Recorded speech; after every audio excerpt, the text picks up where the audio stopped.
आजऱ्यात निवृत्त प्राध्यापकाच्या घरातून 14 लाखांचे दागिने लंपास. आजरा शहरात चोरट्यांनी निवृत्त प्राध्यापक डॉक्टर नवनाथ शिंदे यांची घरातून 14,42,500 रुपयांचे 15 तोळे 6 ग्रॅम वजनाचे सोन्याचे दागिने लंपास केलेत. याशिवाय आणखी दोन ठिकाणी चोरट्यांनी घरे फोडलीत. यात चांदीचे दागिने रोख 20,000 रुपये लंपास केलेत. याबाबत प्रकाश नवनाथ शिंदे, राहणार शिवकॉलनी, गांधीनगर रोड यांनी आजरा पोलिसात फिर्याद दिली आहे. शनिवारी पहाटे 4 ते सकाळी 11 पर्यंत शिवकॉलनी, गांधीनगर रोड आणि आजूबाजूच्या परिसरात या घटना घडलेल्या आहेत. बंद घराच्या दरवाजाचा कडी-कोयंडा तोडून चोरट्यांनी शिंदे यांच्या घरात प्रवेश केला. घरातील सोन्या चांदीचे दागिने, रोख रक्कम असा एकूण 14,42,000 रुपयांचा मुद्देमाल लंपास केला.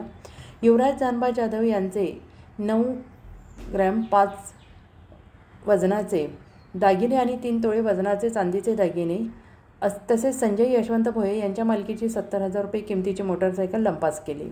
श्वान पथकाला पाचारण केले आहे, मात्र याचा उपयोग झालेला नाही.